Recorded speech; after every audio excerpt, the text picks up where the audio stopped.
Vivez la passion du football avec le Saint-Raphaël, créateur de réception. Ravat, rêver, réaliser.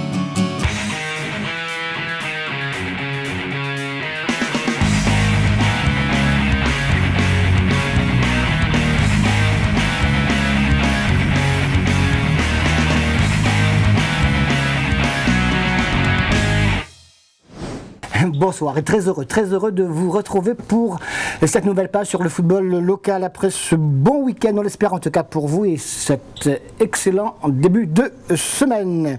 Pas de championnat ce week-end, vous le savez, place aux demi-finales de la Coupe de France régionale.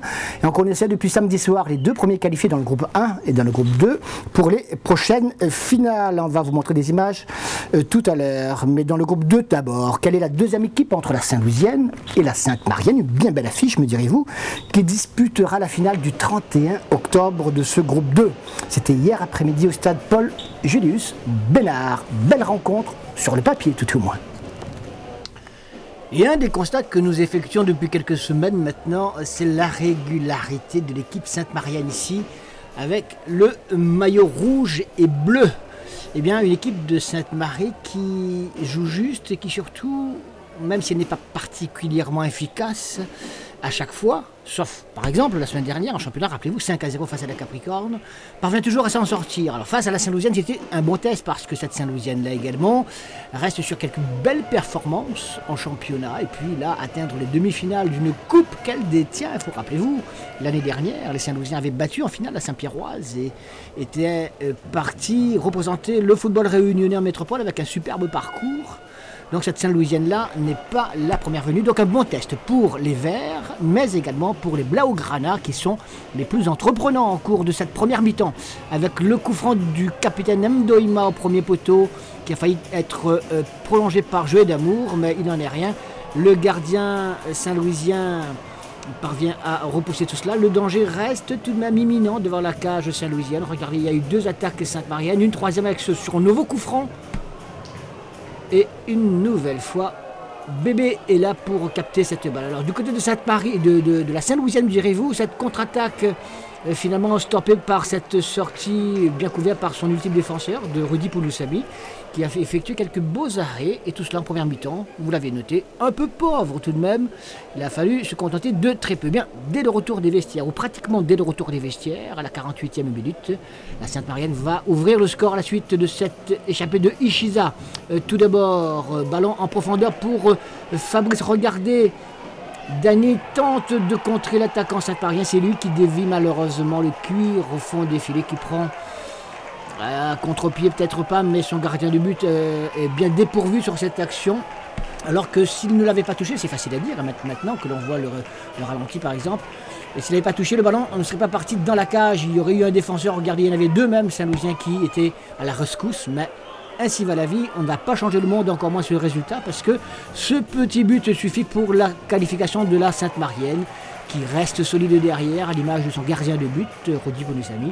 1-0 en coupe, vous le savez, même en championnat, me direz-vous, pour prendre les 4 points. Là, pour la coupe, ça suffit pour se mettre dans le tour suivant. Ce tour suivant, c'est la finale, malgré cette ultime tentative de Saint-Louisienne, sur laquelle Rudy Poulousabi intervient fort joliment une première fois, puis une deuxième fois en boxant cette balle, qui revient, mais au-dessus. 1-0, la Sainte-Marienne est en finale.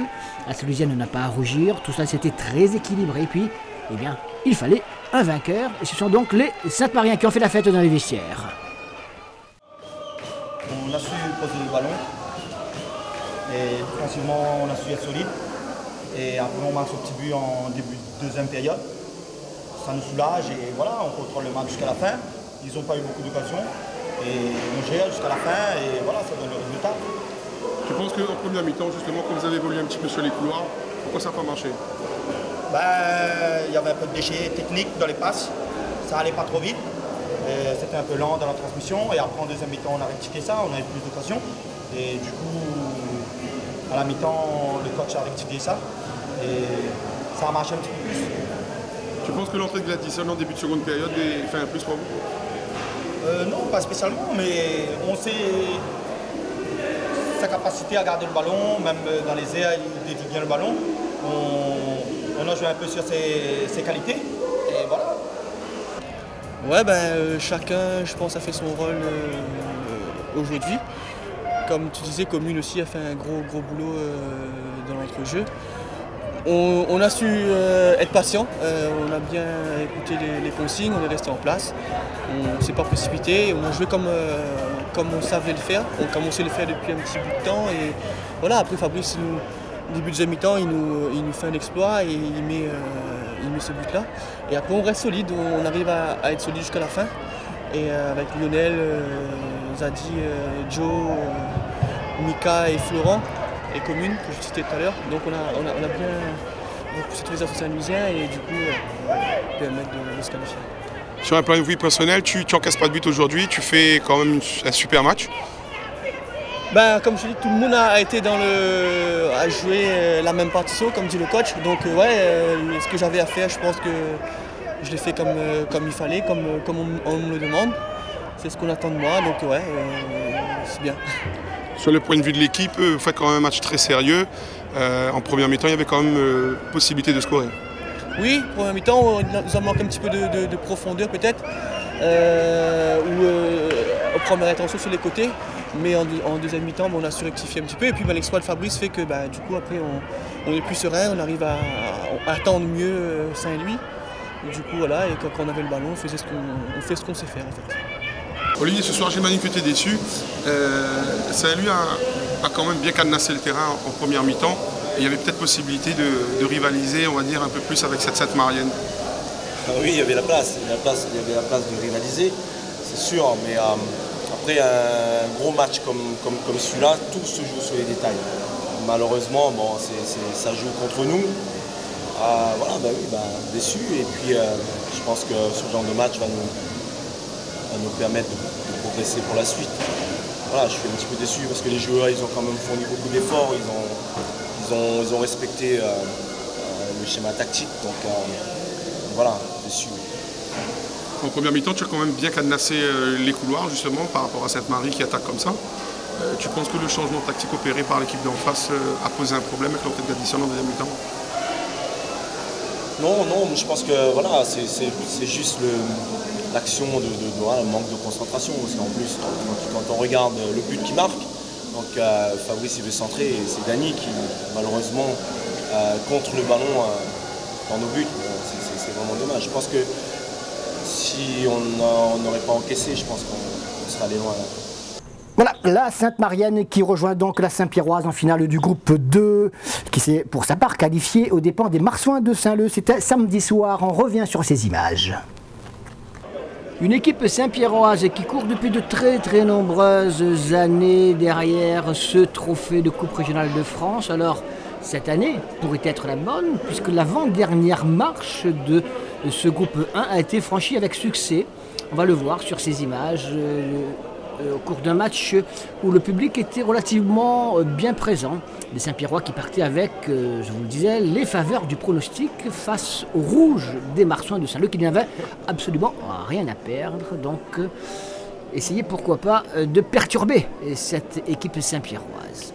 Au sein de cette formation saint-leusienne qui, rappelez-vous, avait connu quelques difficultés au démarrage de cette saison 2015 et qui s'est bien repris en championnat au point d'être bien calé aujourd'hui dans le ventre mou de ce classement qui ne risque pas de descendre loin de là, qui ne risque plus non plus, en tout cas qui n'a plus la possibilité, on dira, d'aller tutoyer le haut du tableau. Mais enfin, peu importe, les Marsouins de Saint-Leu sont bien présents et ils espèrent bien tenter leur chance jusqu'au bout dans cette compétition. Malheureusement pour cela, il fallait que la Saint-Pierroise déjoue, pourquoi pas, dans cette rencontre. Ce qu'elle n'a pas fait, elle était très solide avec cette contre-attaque par exemple de Wilson Grossette qui s'appuie sur Adrien Bord. Il n'est pas en position de hors-jeu. Adrien Lecomte il se met sur son pied gauche, son meilleur pied du reste, d'une petite frappe croisée en coin. Il ouvre le score pour l'équipe de la Saint-Pierroise et dès lors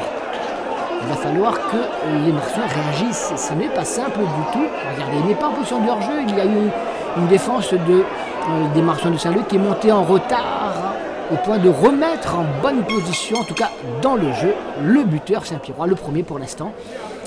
Et une réaction, cette tête de Patrice Certa, fidèle au poste, le guide des jeunes joueurs saint-légiens depuis cette saison. Cette tête qui passe à côté des buts du gardien Saint-Pierrois, en l'occurrence Julien Grandin.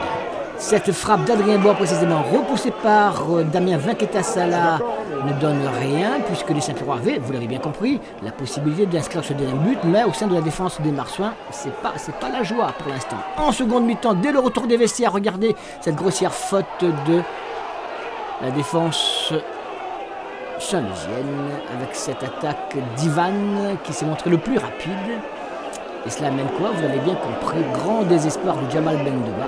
Un penalty, et sur ce penalty, c'est Wilson Grosset qui va se charger d'inscrire le deuxième but, alors que les Marsouins avaient peut-être, pourquoi pas, la possibilité d'inquiéter davantage cette Saint-Pierroise, de se créer des occasions, pourquoi pas d'égaliser. Bien là, il n'en est rien, 2-0, on ferme la boutique.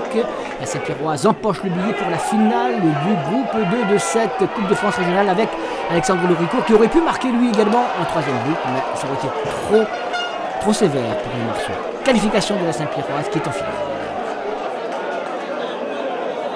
Moi, je pense que ce soir, après cette défaite 2-0, tu restes quand même sur ta faim. Sur ma faim, et puis un peu amer, quoi. Un peu amer parce que sur l'ensemble du match, ils n'ont pas montré grand-chose. Et puis c'est nous qui faisons 2 cadeaux.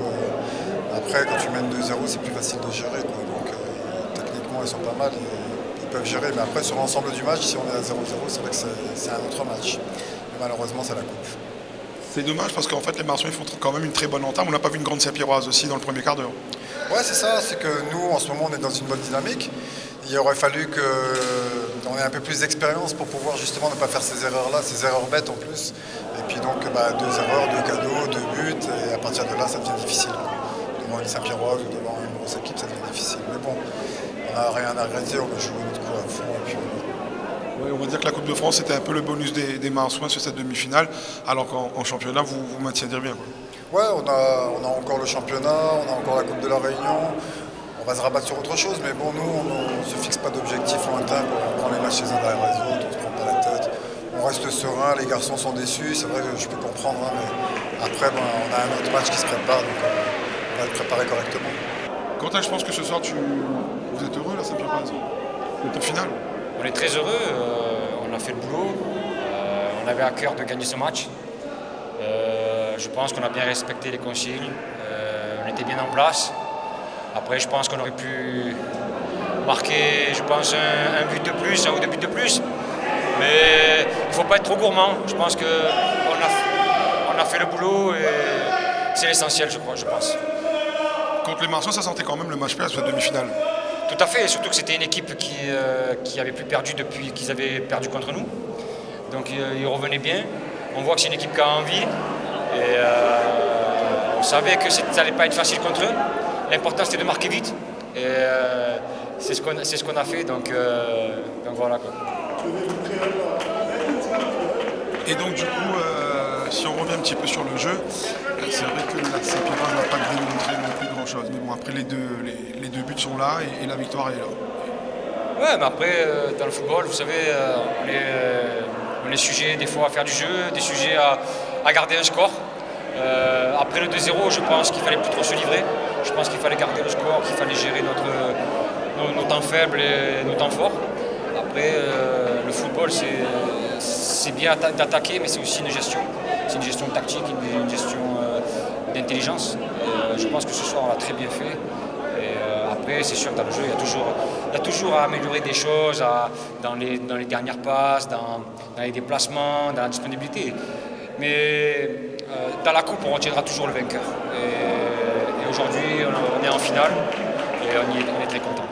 Dans le groupe 1, le derby de l'Ouest s'est disputé samedi soir au stade de l'Est, Jean-Yves Voula, entre la Saint-Pauloise et la Jeanne d'Arc. Et bien, si vous ne connaissez pas encore le résultat, c'est le moment de le découvrir à travers ses meilleures images. C'est parti.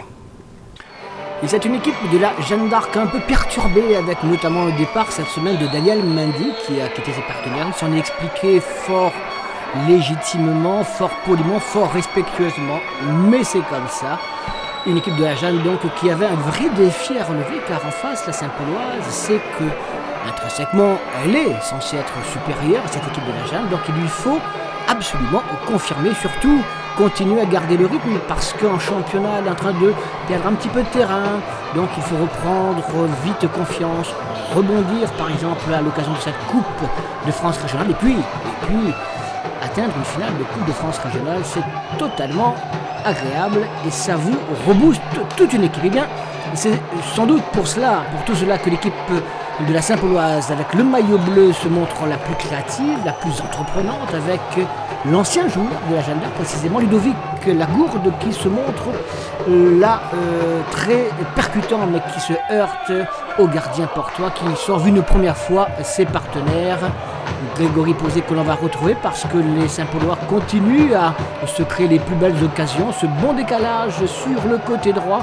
Et regardez, ça passe sur le poteau, petit cafouillage et une main finalement sanctionnée par l'arbitre pour permettre à l'équipe de la Jeanne de se dégager. Bruno Turpin, l'arbitre central au milieu des débats pour l'équipe Saint-Pauloise qui continue à se créer des occasions intéressantes. Regardez, Alexis Sialachamba en pivot avec ses partenaires pour une nouvelle tentative du même Ludovic Lagourde. Décidément, il n'a pas fait de cadeau à ses anciens partenaires, lui qui était aligné également à côté de Rémi Fétissois, formé lui aussi à la Jeanne d'Arc. Mais c'est comme ça, vous le savez, on quitte un club, on joue pour l'autre, on ne se pose pas de questions. Regardez, c'est encore lui qui va tester l'agilité du gardien portois Grégory Posé, qui sauve la mise pour la troisième fois l'espace d'une demi-heure. Ça fait quand même beaucoup alors qu'on n'a toujours pas vu la moindre occasion portoise malgré la fidélité et la présence de nombreux supporters de la Jeanne d'Arc. Le Coppa Portois était bien là, ça n'a pas suffi puisque regardez à la 42e minute cette longue ouverture sur Sialachamba qui prend de vitesse la défense de l'équipe portoise, un petit peu prise à contre-pied sur cette action. Le retour de Delnar ne suffit pas, il est un petit peu en retard et c'est Sialachamba donc qui d'un superbe tir croisé alors qu'il n'était pas du tout hors jeu, ça on peut vous le dire et vous le confirmez au moment de la passe longue transversale. Passe décisive et but important puisqu'on va juste à ce moment-là s'apprêter à regagner les vestiaires. La Saint-Pauloise mène par un but à 0 au stade de l'Est Jean-Yves. Au retour des vestiaires, il ne va pas se passer grand-chose pendant de longues minutes avec l'entrée du troisième ex-portois, Menric Tatel. Donc du coup, trois ex-portois sur la pelouse au sein de cette belle équipe Saint-Pauloise qui reprend de la vigueur et qui se crée une nouvelle occasion par le même Sialachamba malgré le retour de Barbe qui empêche ce deuxième but qui aurait été le break à ce moment-là pour l'équipe Saint-Pauloise. Donc 2 buts à 0.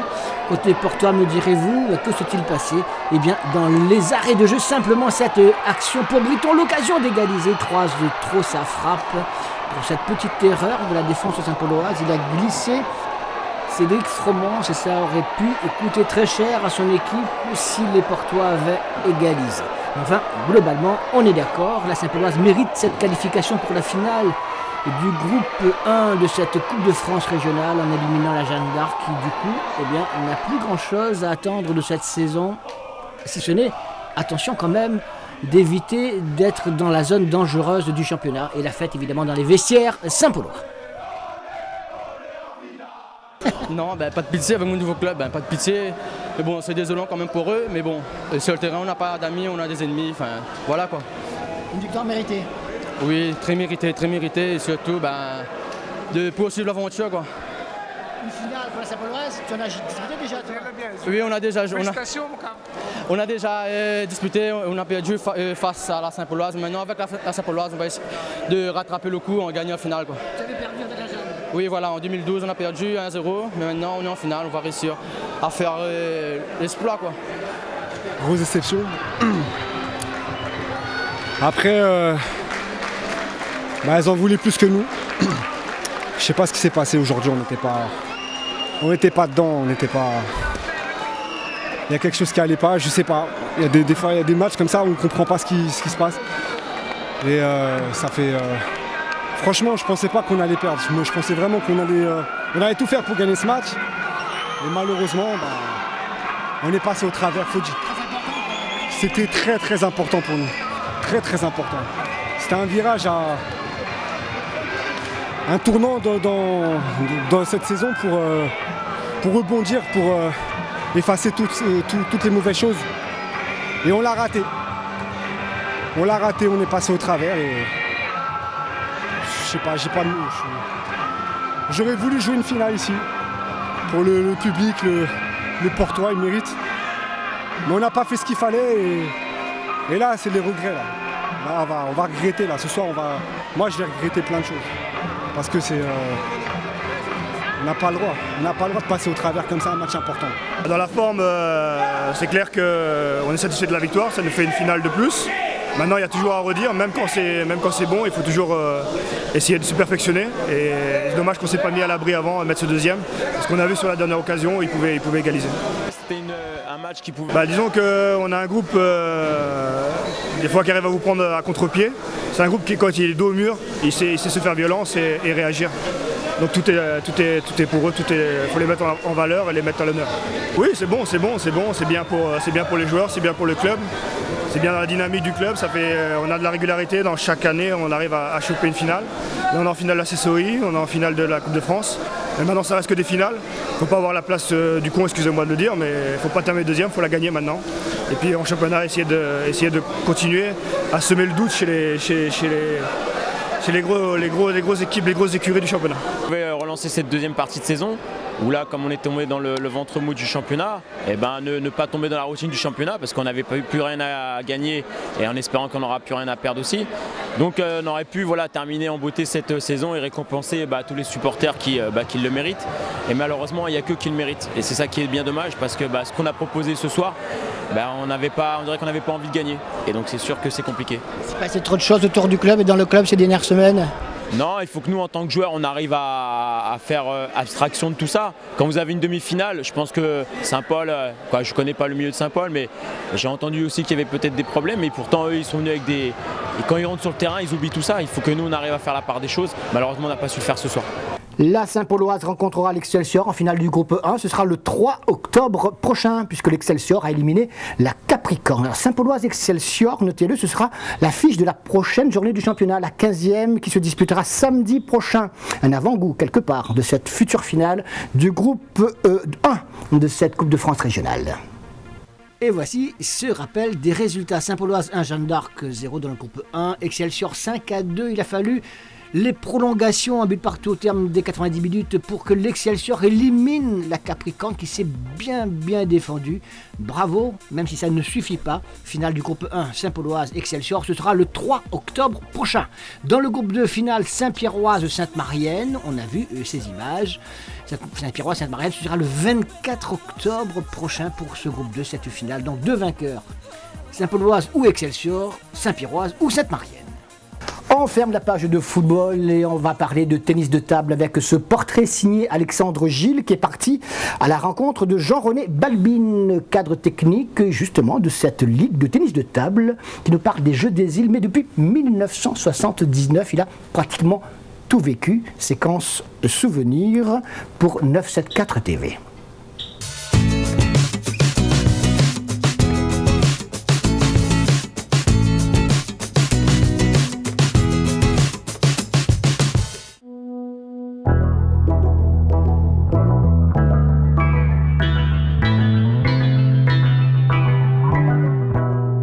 C'est une très longue, très belle histoire. Jeux des îles, c'est déjà première édition en 79 où j'ai eu moi la chance d'y participer. Malheureusement en tant qu'arbitre, staff avec l'ancien président Robert Richard. C'est des moments forts. Même je me demande si on n'a même pas beaucoup plus de pression que les joueurs en étant assis sur le banc et essayer de trouver les bonnes solutions au moment opportun pour les aider. C'est Yann. Ça va? Ça va bien? Ça va bien. Gilbert, ça va? Paulette, ça va? Des anciens, les premiers jeux en 79, c'est là où le tennis de table à La Réunion a commencé à prendre une évolution forte. Ça veut dire, on était à l'époque, il n'y avait que 3 clubs à l'époque à La Réunion. Grand club phare du Tampon, qui devait avoir au moins peut-être une dizaine, une vingtaine de licenciés à peine, d'accord? Les Aiglons d'Orient, qui avaient peut-être le double, le triple à peu près, et Château-Morange, qui avait 4 ou 5 joueurs. Mais les compétitions se jouaient sur des tables loisirs à toutes les grandes compétitions. Après les Jeux, donc pendant les Jeux, on a pu avoir 6 tables Stiga. Les premières tables homologuées officielles de compétition, les marqueurs, les séparations et tout ce qui s'ensuit. C'était le début. Et on est passé juste après à plus de 100 licenciés. Plus beau moment et moment difficile et un goût amer, c'est quand même 2007. Parce que on part à Madagascar. On n'attendait pas les filles, c'est qu'on est quand même arrivé en finale simple. Personne ne s'y attendait. Alors là, je vous parle et j'ai encore les frissons sur moi parce que c'était Picard-Audrey qui fait la finale. Première fois, je vois autant de monde à La Réunion dans un stade pour assister à un match de ping. Et là, je suis seul au milieu avec pas loin de 5000 personnes autour à coacher Picard-Audrey qui justement mène 2-7-0. Le staff réunionnais qui est derrière, qui commence à sortir le drapeau français qui me montre et moi je regarde discrètement derrière, ils sont là. Et une pression énorme. Audrey Picard a à peine 18 ans à ce moment-là et elle craque parce qu'en face il y a Doud, une joueuse malgache. Je ne rajeunis pas parce que quand je viens dans une salle de ping aujourd'hui, la plupart des joueurs, les anciens, ce sont tous des joueurs qu'en partie, à un moment donné, j'ai entraîné. Ça veut dire Daniel Etève, j'ai des photos de Daniel Etève, gamin. Avant de partir de La Réunion en 78, 79. Et des jeunes aussi comme le monsieur là? Oui, des jeunes comme lui. Il y en a d'autres, je vais te présenter, ils sont de l'autre côté là-bas. Que ce soit au niveau staff, ligue et tout, il y a une baisse de tension qui fait que pendant une période, on est un peu, on s'endort. Alors au lieu de rebondir directement dessus et de trouver les moyens pour attirer les jeunes, faire dans une continuité, relancer systématiquement les collectivités pour des aides, pour plein de choses, eh ben, j'ai l'impression qu'on perd un peu de temps et qu'on n'arrive pas encore à rebondir assez vite là-dessus. C'est le moment fort de La Réunion, ça, je crois. Et c'est pour ça qu'il faut que les gens y viennent. Pendant un moment, on est tous frères? Oui, c'est vrai, mais faudrait que ça dure. Faudrait que ça dure.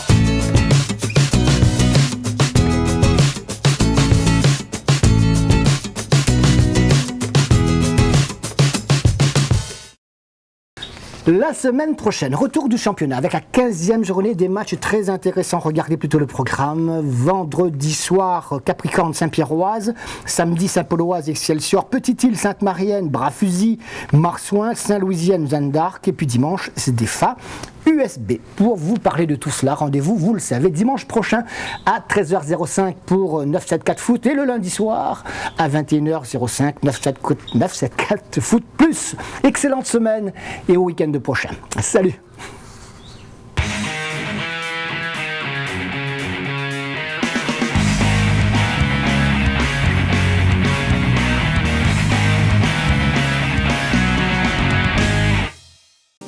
Vivez la passion du football avec le Saint-Raphaël, créateur de réception. Rabat, rêver, réaliser.